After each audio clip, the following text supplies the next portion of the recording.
이 사람들이 그 문해력의 이슈인지 유연성의 이슈인지 내가 그걸 알아보고 싶었어요. 왜 이 사람들이 와서 이렇게 쓸데없는 시간을 낭비하면서 댓글을 다는가? 이걸 내가 생각했어. 내 강의를 이해를 못하는 건가? 문해력의 문제인가? 아니면 유연성의 문제인가? 이거를 좀 생각해. 왜 사람이 이렇게 머리가 안 돌아가지? 무슨 말인지 못 알아듣지? 그래서 내가 이걸 생각해 봤는데, 생각해 보다가, 지난번에 이분이 있었잖아요. 이 허미옥 선생. 그 민주당의 부울경 컨퍼런스 했잖아요. 당원 주권 시대 컨퍼런스를 했잖아요. 근데 5월 23일 부산 백스코 그 컨벤션 홀에서 그 이재명 대표가 직접 당원들의 말을 듣겠다. 지금 우원식 사태 때문에 지금 지지율이 폭락하고 있으니까 그거를 어떻게 하고 당원들이 다 탈당하겠다고 2만 명이 넘는 당원들이 탈당하겠다고 나서서 그러니까 그거를 이렇게 좀 가라앉히려고 부산 백스코에 갔었어요. 근데 이 영상은 고정 댓글로 내가 올려놓겠습니다. 그러니까 어떤 분이 나한테 그걸 이제 또 댓글로 링크를 달아주셨어요. 오마이TV에서 고맙게도 이분이 한 이야기를 그대로 짤을 만들어서 다시 또 올렸더라고요. 코너별로 다 올렸던 것 같아. 근데 그것도 거의 뭐 상당히 19만, 내가 볼 때는 19만 정도 조회수가 있더라고. 그 3분 정도인가? 3분에서 4분이 좀 안 되는 정도로 그 짤을 만들어서 오마이 뉴스가 올렸더라고. 고맙게도. 근데 그거를 어떤 분이 또 링크를 나한테 걸어줬어요. 그래서 그걸 내가 다시 한번 봤는데 이재명 대표도 이제 진짜 마지막입니다 하면서 얘기 마이크를 줬어요. 근데 허미옥 선생이에요.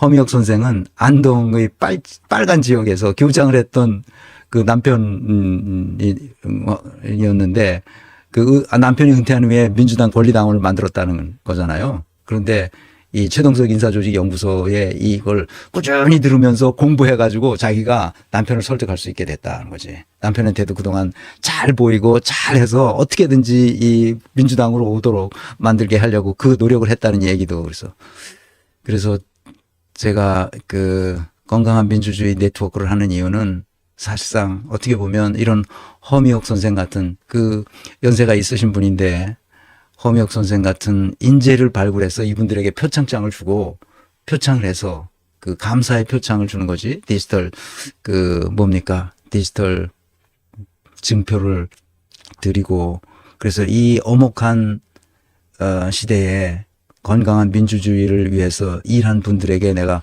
표창을 한다고 약속을 했는데 그래서 이렇게 허미옥 선생 같이 다른 사람들에게 본이 되도록 하려는 그것이 얼마나 귀중한 사례입니까?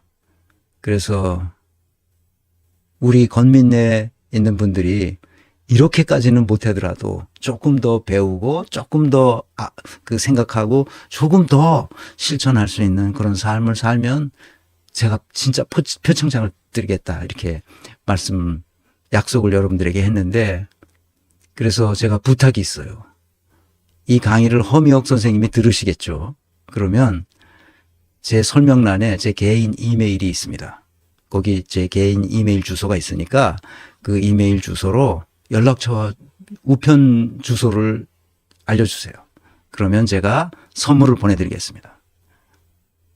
허미옥 선생님 다시 한번 말씀드리는데 제 이메일 주소로 허미옥 선생님의 연락처와 우편 주소를 알려드리면 제가 선물을 보내드리겠습니다. 너무 감사해서 제 강의를 듣고 깨어나서 자기 남편도 가족들을 다 민주당의 권리당원을 만들었다는 거 아니에요. 이게 얼마나 대단하신 분이야. 고마우신 분이고 이건 민주주의를 위해서 제 강의가 저렇게 먼 곳에까지도 전달되어서 이 위대한 IT 시대에 정보화 시대에 디지털 시대에 이렇게 할 수 있다는 걸 생각하면 너무 감사하죠.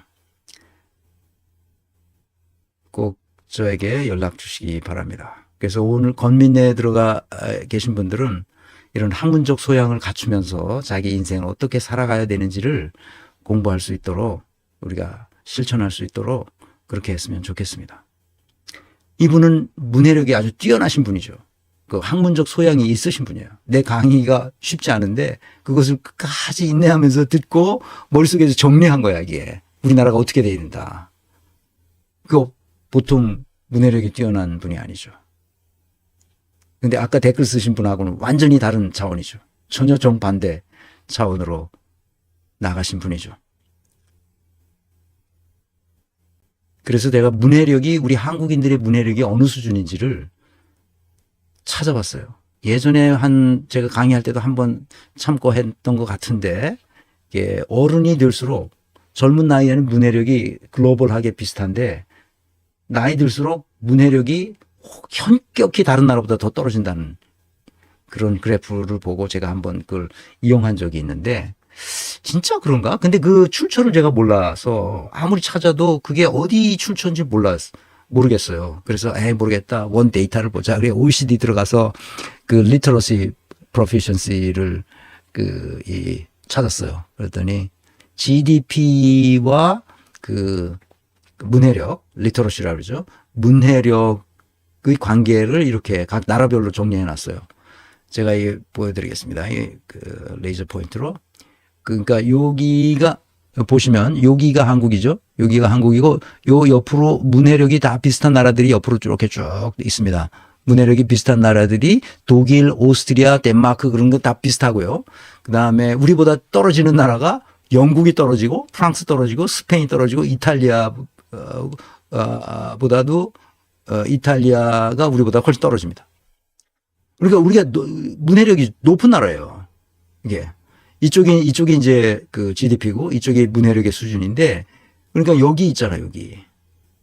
이쪽은 다 뭐야? 돈이 많은 나라들이라고. 경제력이 좋은 나라야. 그런데 요쪽 위에, 요쪽으로 있는 나라들은 이제 문해력이 좋은 나라. 일본이 이상하게 이렇게 문해력이 높아요. 왜 그런지 모르겠어요. 근데 한국이 여기 있는 걸로 봐서, 이게 2017년도 자료인데, 문해력이 갑자기 좋아졌다 나빠졌다 하는 건 아니니까, 우리나라가 문해력이 낮은 나라가 아니에요. 그런데 어떤 연구 보면 우리나라 문해력이 아주 낮다. 이렇게 나오기도 하고 그러는데, 제가 보기에는 문해력이 낮은 나라가 아닙니다. 문해력은 정상적으로 다른 OECD 국가보다도 높으면 높았지, 낮은 나라가 아닙니다. 그런데 도대체 무엇 때문에 말귀를 못 알아듣는 걸까? 이게 내 의문이었어요. 내가 이렇게 강의를 했는데도 내 말귀를 못 알아듣고 꼭 어디서 무슨 이상한 걸 듣고 왔는지 뭘 하고 그게 진짜 그런지를 찾아보질 않아 스스로. 그리고 여기 와서 허튼 수작을 하는 거예요, 계속. 그래서 나 이거 어떻게 이 사태를 해석해야 되나. 무엇 때문에 말귀를 못 알아들을까? 그것을 생각하다가 잠정적으로 이런 생각이 들었어요. 유연성의 문제가 아니에요. 한국인들은 유연해요. 대단히 요령이 있기 때문에 유연합니다. 그런데 왜 그런지를 정제준성이 오랜만에 나타났습니다. 문희임 노조와 고민정 같은 친문을 옹호하며 소장님한테 대들면 반동이고 똑발입니다. 네. 그래서 도대체 무엇 때문에 말귀를 못 알아듣는지 한번 제가 생각한 잠정적인 제 가설을 여러분들에게 소개합니다. 한국인은 풍부한 감정을 가지고 있습니다. 그러니까 누가 뭐래도 감정이 풍부해져. 그거는 세계적으로도 다 알려져 있는 거예요. 그런데 제가 유럽 여러 국가를 여행을 했다 그랬잖아요. 특히 이탈리아는 여러 번 여행했습니다. 이탈리아 가면 마음이 푸근합니다. 우리나라하고 비슷해요. 이 반도 국가인데다가 동쪽이 좀 이렇게 산지가 높아요. 서쪽이 좀 산지가 낮고, 그래서 다 비슷합니다. 이렇게 반도로 있어서. 이 반도에 사는 사람들의 기질인지 어쩐지 모르겠는데, 이모셔널합니다. 감정이 풍부하죠. 센티멘털합니다. 템퍼러멘털합니다. 템퍼러멘털하다는 게 무슨 뜻인지 아시겠죠? 그러니까 영어 사전을 보면 이게 괴팍하다 이런 쓰기도 하는데 괴팍하다는 것보다 흥분을 잘한다.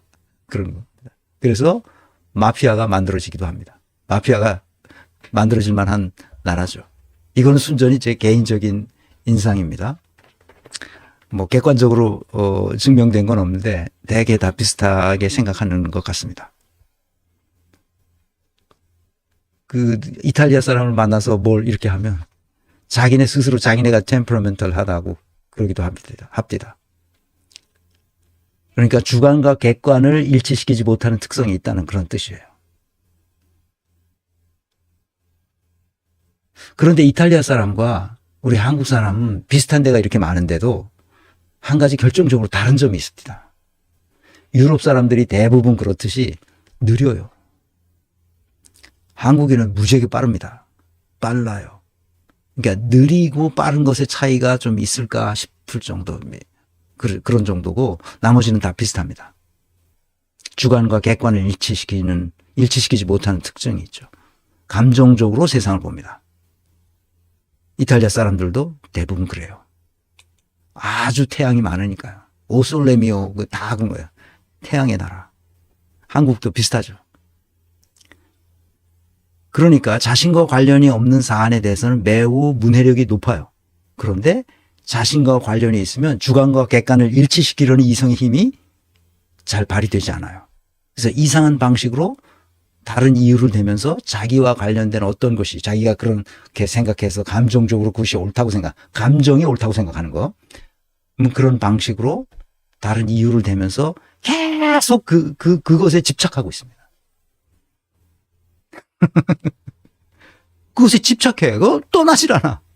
자기 생각을 놓진 않아. 자기와 관련이 있기 때문에 그렇지. 왜 관련이 있는지 모르겠는데 자기 감정이 그쪽으로 쏠리는 거야. 그럼 그대로 따라가. 누가 그런 거야 지금? 문재인이 그런 거야.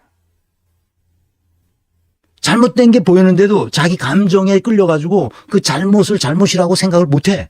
문재인이, 조국이, 임종석이, 노영민이 그런 짓을 한 거예요. 이낙연 똑같습니다. 분별력이 없어. 분별력이 사라졌어. 이 풍부한 감정이 좋은 점도 있는데 이성의 힘을 눌러버리는 힘이 우리 한국인의 감정에 있는 것 아닌가 하는 생각이 들어요. 나는 그 친문 세력들과 지금 어디서 이상한 걸 보고 와가지고 여기서 떠드는 그런 사람들을 보면 내가 하는 것을 이성의 힘으로 받아들이질 못해. 그 감정이 나타나면 유연성이 확 사라져요. 유연성은 영양 요소입니다. 이성의 힘을 발휘하도록 하는 가장 좋은 방법은 그래서 학문적 소양을 기르는 겁니다. 한국인에게 학문적 소양을 길러야만 풍부한 감정이 아주 적절하게 억제돼요. 풍부한 감정을 일부러 억제할 게 아니라 억제할 때 억제하면 됩니다. 풍부한 감정은 좋은 거죠. 그런데 그것이 제때 억제될 때 억제되고 풍부한 감정이 발산할 때 발산하고 그렇게 돼야 됩니다. 그래 학문적 소양을 기르는 것이 굉장히 중요하죠. 진리의 길을 저것이 진리의 길인가 아닌가 이것을 볼 수 있도록 그렇게 했으면 좋겠습니다. 자,